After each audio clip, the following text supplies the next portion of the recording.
nos va a hablar de la comprensión del poblamiento y construcción de espacios jurisdiccionales en el Gran Santander, siglos XVI a principios del XIX.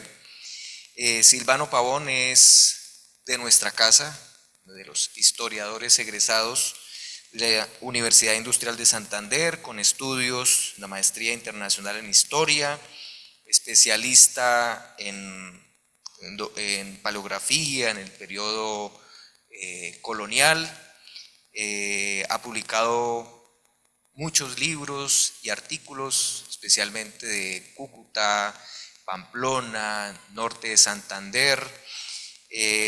También es miembro de la Academia Colombiana de Historia.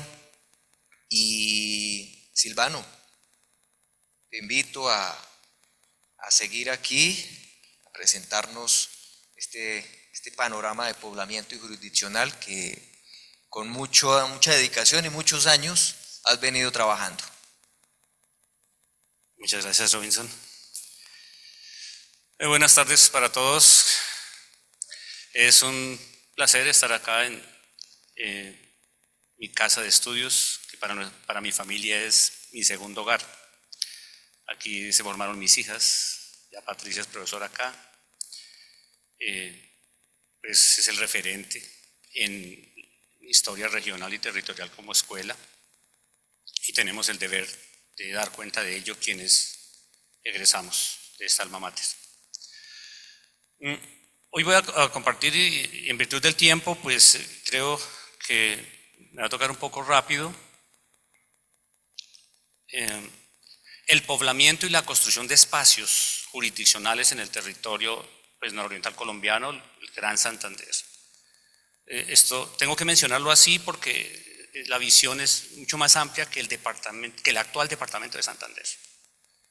Entonces van a ver a norte de Santander ahí, van a ver el ámbito fronterizo, pero es que esa es la perspectiva pues, territorial en la cuestión del pasado.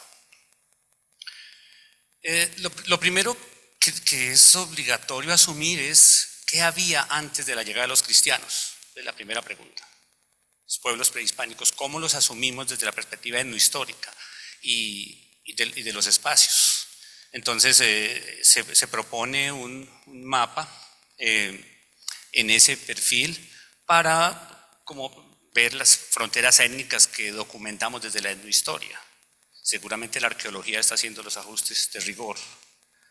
El otro pues es el espacio, los territorios, eso estamos hablando de valles interandinos, las montañas santanderianas actuales, y eso presenta una impronta para el uso del suelo, para la ocupación del suelo, incluso define pautas de vivienda. Eso se ha estudiado muy bien en el ámbito chitarero, por ejemplo. Y los productos porque es importante lo que la profesora esta mañana estaba haciendo de mirar cómo se fue modificando el espacio, cómo se fueron modificando los ámbitos, los componentes ambientales y de recursos, qué especies nuevas llegaron. Ella hablaba de seres no humanos, ¿no? Las especies invasoras, las especies que trajeron de Europa y las que de aquí se llevaron. Entonces, trabajar el tema de recursos. Y por otro lado, pues miremos la población que encontraron los españoles, que por la perspectiva histórica se pudieron ir identificando. Este es el caso de una aproximación a los mercados, a los productos pues, elaborados y los encontrados en las tumbas como los que encontraron los españoles cuando dicen cómo se vestían, de qué hacían, los juegos que encontraron, los sistemas de representación, las comidas. Entonces, esta perspectiva etnohistórica es como para ponerle vida, personas, sentimiento, creación, perspectiva estética de los seres humanos ahí. La perspectiva ritual también, que están los rituales de iniciación, tanto de las niñas como de los jóvenes, cómo funcionaba. En el mundo chitarero está más o menos bien documentada esta perspectiva y es atractiva para quienes quieran revisar a profundidad el tema de los rituales. Aquí está pues, las pautas de vivienda, la estructura del poder, la estructura administrativa, porque son unos cacicazgos autónomos, pero en un horizonte más o menos al estilo de los cacicazgos. Y bueno, para el poblamiento, que es un poco el objeto de esta conversación, ¿quiénes llegaron? ¿Por dónde llegaron? ¿Desde dónde? ¿Cuál era el proyecto? ¿Sí?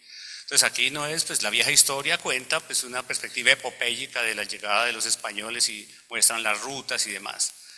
Pero nosotros, pues obvio, es hacer una revisión de quiénes eran. Si usted ve allá una impronta sobre la hueste, hoy nos han dado discusiones poderosas y sobre todo la juventud se resiste a creer que la conquista, la ocupación del territorio, el sometimiento de las comunidades ancestrales, pues no se hubiera hecho sin los indios conquistadores. Entonces, nosotros examinamos, por ejemplo, la hueste de Pedro de Orzúa y Ortún Velasco. Venían en promedio de 3 a 10 indígenas por cada español. Indios de servicio y guerreros aliados de los españoles. Y vimos, por ejemplo, que los escenarios de confrontación donde el requerimiento no fue atendido, los mayores daños que se le infringía a las comunidades nativas o naturales de la tierra, las hacían no precisamente los españoles, sino los mismos indígenas conquistadores. Entonces, incorporar la noción de indígenas conquistadores, pues como que le duele un poco a la sociedad, se resisten a creer ese tipo de cosas. Y lo que hay que hacer es pues, mirar qué hicieron los seres humanos, cómo se componían las huestes y qué intereses llevaban y demás, ¿no? Entonces ahí está como una impronta. Ahora, lo otro es los pueblos que recibieron a los indígenas, a los españoles, perdón. De hecho la mayoría de los pueblos los recibieron en forma pacífica, ¿no? Aunque hubo ahí sí confrontaciones. ¿Qué resulta o qué resultó de la toma de los territorios? Entonces allá hay una perspectiva simbólica de pues, esa tradicional fundación, donde ha sido un acto protocolario, se levanta un acta, las famosísimas actas de fundación, pero aquí hay una cosa que es bueno que recordemos y explicar bien en ámbito pedagógico, y es la hueste de conquista, que obedece a un proyecto que se capitula, que se negocia en los cabildos mayores, como el caso de Tunja, que es de donde sale la hueste, que va a poblar el nororiente. Ellos traen una perspectiva militar, financiados por un privado, legitimados por la corona, bueno. Pero tan pronto llegan y toman el territorio, definen una jurisdicción ambigua, pero lo hacen, y deciden asentarse, crear un pueblo de españoles, que es lo que llamamos una ciudad. Y entonces aquí vienen las categorías que necesitamos para explicar eso. Cómo la hueste se convierte en un cabildo, que es un ente civil y judicial, para administrar un territorio e instaurar los derechos de conquista, derecho a la tierra, a usurpar la mano de obra indígena y hacer empresa. Entonces, a partir de esta estructura, y ustedes pueden ver que la hueste se convierte en un cabildo, hay una traza de la ciudad, algunas se movieron, como el caso de San Juan Girón, que se movió 3 veces, algunas otras no, como Pamplona, que quedó justo donde estaba, no se podía mover porque quedó enclausado en un valle, la retícula ortogonal, entonces eso tiene una simbología muy poderosa y de cómo se instauran las ciudades como tal. Aunque la ciudad no es un concepto urbanístico, la ciudad es un concepto político, jurisdiccional y del ejercicio del poder para reproducir Europa en estos términos. Ahora, en el contacto con los pueblos naturales, el requerimiento, esto no se ha estudiado mucho en realidad, los hemos mirado y lo que quedó escrito de cómo se hacía el requerimiento, en qué lengua se les hacía, el papel del intérprete, las fórmulas que allí se expresaban, y lo otro que de pronto me ha cautivado más a mí es quién lo atendió y quién no, ¿sí? Porque es una fórmula de legalidad y legitimación del proceso de ocupación, ¿no? Por otro lado, sí, bueno, las fundaciones es porque sí hay una configuración de un territorio, entonces se crean esas jurisdicciones, cada cabildo administra un territorio y dentro de él quedan los pueblos naturales y la otra gente que tuvo que llegar, ahí van a fluir todas las actividades de comercio, los caminos, el ejercicio de los derechos sobre la tierra y sobre la mano de obra indígena y demás, y la instauración de los procesos de empresa, porque lo que hay es emprendimientos empresariales para transformar el territorio. Y se traen semovientes y se traen otras semillas y se inicia la transformación. Cada ciudad lo hace a su modo, ¿cierto?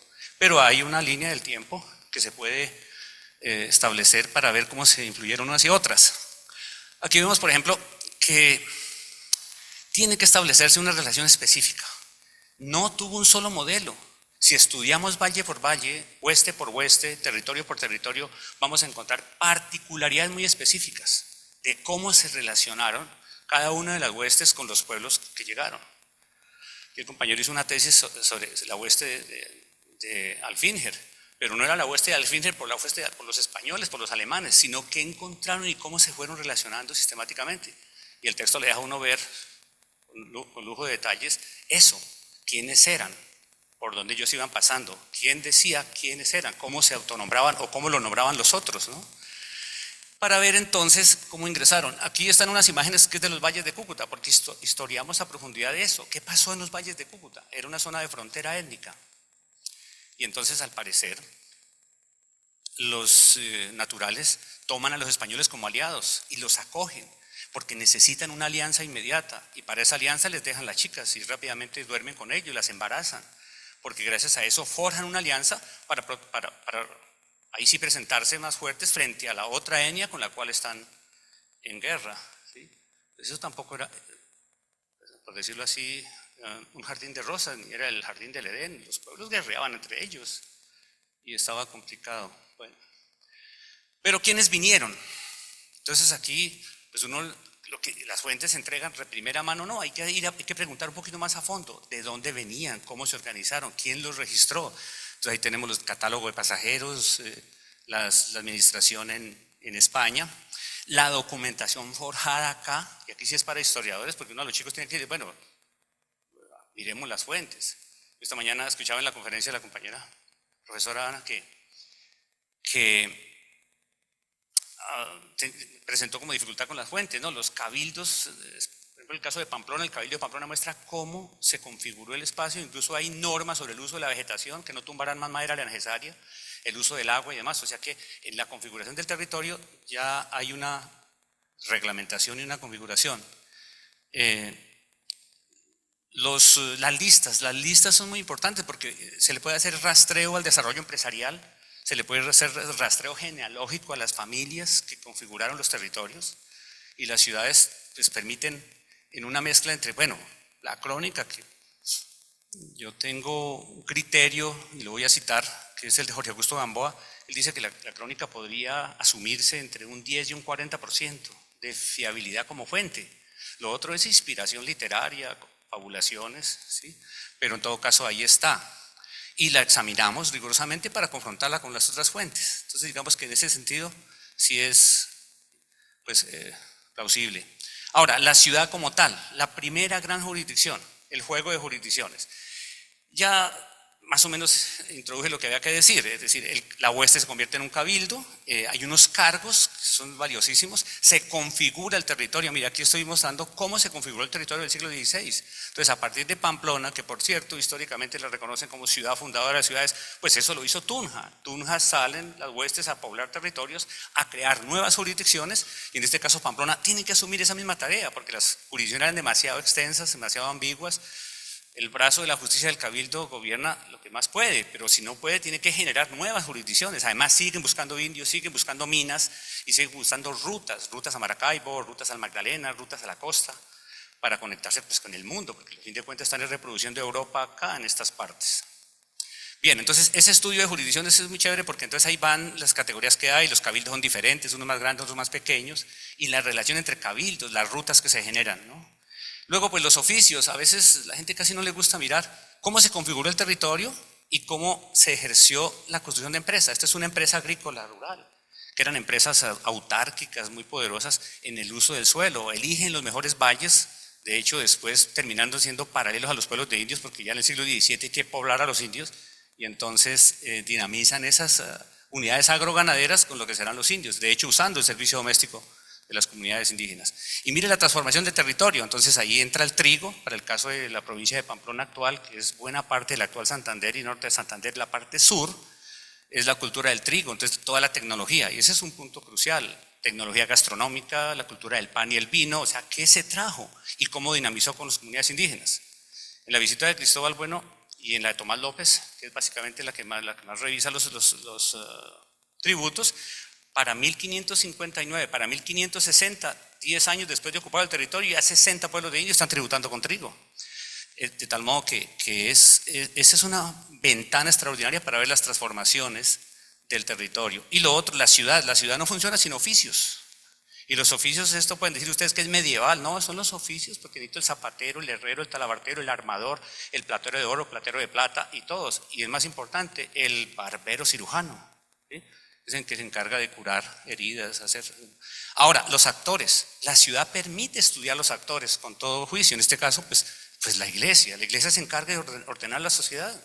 Después, en el siglo XVII van a ser las doctrinas, colegios, hospitales y todo lo demás. Entonces miramos los dos cleros, el clero diocesano y el clero regular, ¿sí? Los encargados de la doctrina y los encargados de las vicarías y eso. Las fuentes, el libro del Cabildo, que ya mencioné, las fuentes notariales, el protocolo, porque la escribanía pública arranca de una vez y la escribanía, están ahí las escribanías, de hecho están consultables en Family Research, y no es sino hacer catálogos buenos para tener acceso a esa reconstrucción de la ciudad. Esta es la ciudad de Pamplona en los últimos años y fuentes disponibles para estudiarlas desde esa perspectiva. Ahora, el poblamiento indiano en el marco de la sociedad hispánica, los pueblos de indios, las congregaciones de naturales. Estos poblamientos empezaron desde 1560, de hecho el primer lascasiano fuerte que viene a la provincia de Pamplona es Tomás López, no logra el objetivo. Hay muchos intentos entre 1583, 86, en 1602 y se consolidan las doctrinas en 1623. Esa historia de la consolidación de la República de Indios es fascinante porque están las etapas en cómo se fue dando a partir de visitas de la tierra y a partir de lo que se lograba, lo que se logró finalmente. Entonces, pues la historia, de dónde vino la inspiración, cómo se hizo la doctrina. Los primeros poblamientos se les trazó la plaza, se le trajeron los elementos de apoyo, que me parece formidable, y esta reconfiguración del espacio. Para la conferencia de la profesora esta mañana, que cómo se incorporaron entonces los cerdos, las gallinas, la vaca lechera. Ahí hay indicadores, incluso a nivel de poblamiento, de cómo con el uso de la leche, los huevos, mejoró la nutrición infantil, la población se empezó a recuperar del descalabro demográfico que venía a partir del trabajo fuerte de las minas y demás. Esto ocurre a partir de 1602 y luego la consolidación en el 1623. Como hablamos de República de Indios, pues mire, los oficios de República. Esta es una pedagogía que hay que hacer porque resulta que no estamos comprendiendo, no estamos contando muy bien cuál fue la vida real, administrativa y política de la República de los Indios. Es fascinante, todos los pueblos de indios, y entonces los tenemos en lo que es el Gran Santander, una colección de pueblos propios de cada ciudad, los de Vélez, los de Pamplona, los de Salazar, los de Ocaña, o sea, todo el ámbito de los pueblos de indios, con sus cargos y demás, la caja comunal, la relación con el protector de naturales, las advocaciones marianas, casi todos tienen advocación mariana, cómo se establece y se consolida la perspectiva de sociabilidades de las advocaciones marianas, y se consolida la República de Indios como tal. Las fiestas patronales, la relación con los criollos y blancos, las indias se van al servicio, se las llevan los arrieros, y así hay, bueno, la relación también conflictiva con los hacendados y terratenientes, el problema por tierras, eso está lleno el archivo de documentación muy activa sobre conflictos por las tierras, la ocupación del resguardo y demás. Y desde ahí, por ahí derecho, surge algo fabuloso y estos son los documentos de poblamiento indiano, las cofradías indianas, la documentación de la sociedad indiana como tal, que es fabulosísima, y surge justamente los poblamientos parroquiales, que son los feligresados de campesinos y mestizos, población blanca y criolla, que había arrancado desde los primeros proyectos hacendatarios, porque los valles fértiles son ocupados por los terratenientes criollos y españoles, peninsulares, y surge el proyecto de parroquias. El proyecto de parroquias es de lo más fascinante, voy a permitirme un minuto para contarlo, que también falta una pedagogía. A los historiadores nos falta mucho compartir lo que escribimos. A veces escribimos solo para una casta y no escribimos para impactar el sistema educativo, para que la sociedad de verdad sepa cómo fueron posibles las parroquias. Que hoy día cuando usted se para en una plaza, sepa, ¿y esto qué fue? No, una ciudad. ¿Esto qué fue? No, un pueblo de indios. ¿Y esto qué fue? No, una parroquia. Y cada uno tiene su impronta y trae consigo un neto ciudadano muy temprano. Y hoy sabemos que una parroquia, ¿cómo se hizo? Pues un campesinado que necesitó otra unidad territorial distinta a una ciudad y a una doctrina de naturales, a un pueblo de indios. Y allí tuvieron que presentar un proyecto, tuvieron que poner un abogado para las cortes, tuvieron que tener unas tierras, crear unas cofradías, que es una asociación de vecinos, de cofrades, de católicos, de personas inspiradas por una vocación religiosa para tener el Santísimo iluminado, para tener la misa de difuntos todos los lunes, para tener un santo patrón, es decir, hacer la fiesta patronal y demás, sostener el culto divino, como se llamaba.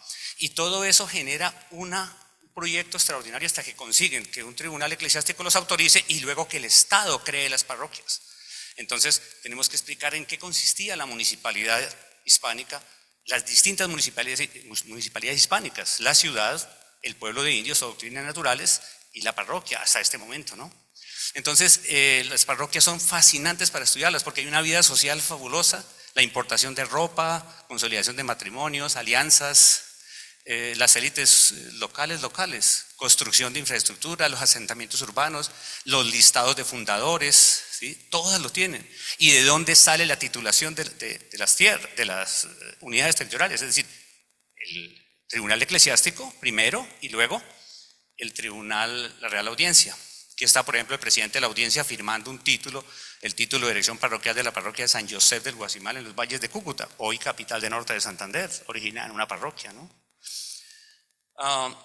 Y volvemos a explicar el territorio, entonces ya quienes intervienen, entonces ahí primero ciudades, luego pueblos, luego parroquias, y más adelante van ustedes a encontrar que algunas de esas parroquias muy bollantes se convierten en villas. Y es el caso para Santander muy especial, porque aunque ya se han historiado las villas de Socorro, San Gil, hay que mirar otras villas que más adelante se consiguieron ese título. ¿Y qué es una villa hispánica? Parroquias muy bollantes, como Socorro, San Gil, que lograron ese título, se independizan, se hacen autónomas con gobierno y justicias propias, y eso configura una nueva unidad como si fuera una ciudad, pero antes fueron parroquias, ¿no? Que es el caso de San José del Guasimal, que se convirtió en la villa de San José de Cúcuta, 1792, o Nuestra Señora del Rosario, que lo mismo en esa misma fecha se convierte en la villa de Nuestra Señora del Rosario de Cúcuta, que sería luego sede del Congreso Constituyente donde nació Colombia.